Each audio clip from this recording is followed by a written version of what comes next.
112 runs വിജയലക്ഷ്യം. വെറുമൊരു one side മത്സരമായി പോകുമെന്ന് 100% വിധിയെഴുതിയ ഈ ഒരു മാച്ച് ചെറിയ വിജയലക്ഷ്യത്തിൽ ഡിഫെൻഡ് ചെയ്ത് കൊൽക്കത്തയെ തോൽപ്പിച്ചിരിക്കുകയാണ് ഇപ്പോൾ പഞ്ചാബ് കിങ്സ്.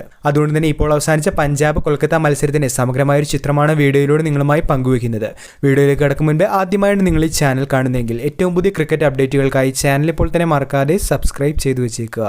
ജയപരാജയങ്ങൾ മാറി പറഞ്ഞ ഒരു ലോ സ്കോറിംഗ് മത്സരമാണ് ഇപ്പോൾ അവസാനിച്ചത്. 112 റൺസ് വിജയലക്ഷ്യവുമായി ഇറങ്ങിയ കൊൽക്കത്ത ആദ്യം പതറുകയും പിന്നീട് തിരിച്ചുവരികയും പിന്നീട് കൂട്ടത്തകർച്ച നേരിടുകയും ഒടുവിൽ ആൻഡ്രെ റസലിന്റെ മികച്ച ബാറ്റിംഗ് കരുത്തിൽ വിജയത്തിലേക്ക് എത്തുമെന്ന് തോന്നിപ്പിച്ചുവെങ്കിലും അസാമാന്യമായൊരു തിരിച്ചുവരവിലൂടെ പഞ്ചാബ് കിങ്സ് മത്സരം കയ്യിലൊതുക്കുകയായിരുന്നു.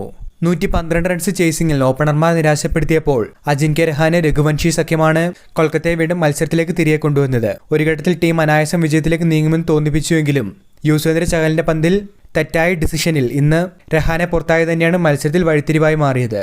തൊട്ടു പിന്നാലെ ചഹലിന്റെ ഒരു അക്രമ ബോളിംഗ് തന്നെയാണ് പിന്നീട് കണ്ടത്. അപകടകാരിയായ രഘുവൻഷിയുടെ വിക്കറ്റും റിങ്കു സിംഗിന്റെ വിക്കറ്റും രമൺദീപ് സിംഗിന്റെ വിക്കറ്റുമാണ് ചഹൽ ഇന്ന് നേടിയത്. ഇന്നിംഗ്സിന്റെ അവസാനം റസലാണ് ഒറ്റയാൾ പോരാട്ടത്തിലൂടെ ടീമിന് വിജയപ്രതീക്ഷ നൽകിയത്.